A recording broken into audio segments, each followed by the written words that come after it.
You know, have you ever taken a medication that worked wonders for a friend, but for you, it was a totally different story?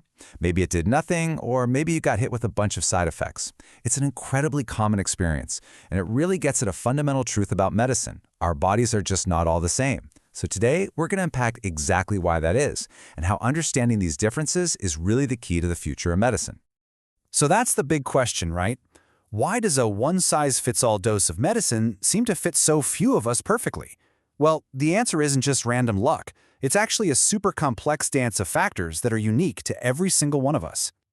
And it turns out the answer really lies in 8 key factors. Think of these as the 8 variables in an equation that determines how our bodies handle a drug, how we process it, use it, and eventually get rid of it. And at the end of the day, these factors decide where that line is drawn between helping you and harming you. Let's break them down. Okay, so let's start with the factors that are literally built into our DNA, our intrinsic blueprint.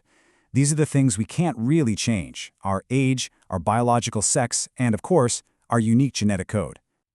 First up is age. Now this might seem obvious, but how it affects drug toxicity is actually a story of 2 extremes. It turns out the very young and the very old are both more vulnerable, but for pretty different reasons. Yeah, it all comes down to the body's processing power. In children, their liver and kidneys are still developing. They're not running at full capacity yet, so they just can't clear drugs as efficiently.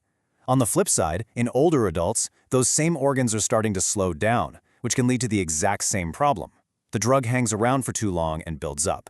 You add in things like changes to body fat and just an increased sensitivity overall, and you can see why a standard dose might be way too much for someone at either end of the age spectrum. Next up, gender. And we're talking about biological differences here, everything from hormones to body composition. These differences mean that drugs often navigate male and female bodies in completely different ways. So for instance, women typically have a higher percentage of body fat. This can cause certain drugs to kind of stick around longer in the body, which can increase the risk of toxicity. Hormonal cycles can actually change the activity of the liver enzymes that break down medications. And of course, pregnancy is a whole other level. It introduces these massive physiological changes that alter how the body handles pretty much everything. And this brings us to one of the most exciting frontiers in all of medicine: pharmacogenomics. This is literally the science of your DNA and how it writes the instruction manual for your personal response to drugs. It is the ultimate form of personalization. See, your genes provide the blueprints for building the enzymes that metabolize drugs, but tiny variations in those genes can make a huge difference. You might be what's called a poor metabolizer, meaning the drug builds up in your system to potentially toxic levels. Or you could be an ultra-rapid metabolizer, where you clear the drug so fast it never even gets a chance to work. This is exactly why a standard dose of a blood thinner like warfarin can be life-saving for one person and incredibly dangerous for another. It's all in the code. But it's not just about what's inside us, right? The world we live in and the choices we make, our environment, our exposure to other substances, and even what we eat all play an absolutely critical role. Think about it for a second. Just being exposed to everyday pollutants or chemicals can actually change how your liver enzymes work. Even things you wouldn't expect, like living at a high altitude or in a really hot climate, can subtly change your metabolic rate and affect how you process a medication. Your external world is constantly interacting with your internal chemistry. Now, exposure status is all about your history. Have you taken this drug before? What other medications or supplements are you taking right now? Your body basically keeps a record, and that history has a huge effect on how you'll respond today and in the future. And this can go a few different ways. First, you might develop a tolerance, where your body adapts and you suddenly need more of the drug to get the same effect. And that, of course, increases the risk of toxicity at those higher doses. The second is the complete opposite: sensitization. That's where repeated exposure makes you more sensitive, sometimes leading to really bad reactions.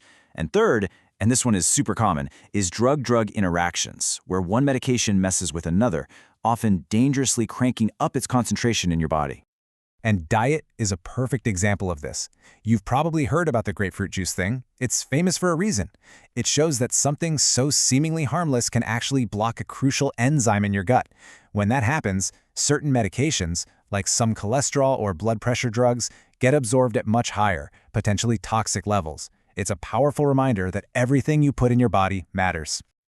All right, finally, let's look at our last 2 factors. These are tied to your specific health situation right now. any underlying diseases you might have, and exactly how a drug gets into your system.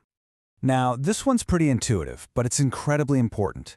If you have a condition that affects your liver or your kidneys, the body's main processing and filtering plants, your ability to break down and get rid of drugs is seriously compromised. A normal dose can become toxic really fast. And it's the same for other conditions, like heart failure, which can change your blood flow and affect where a drug even ends up in your body.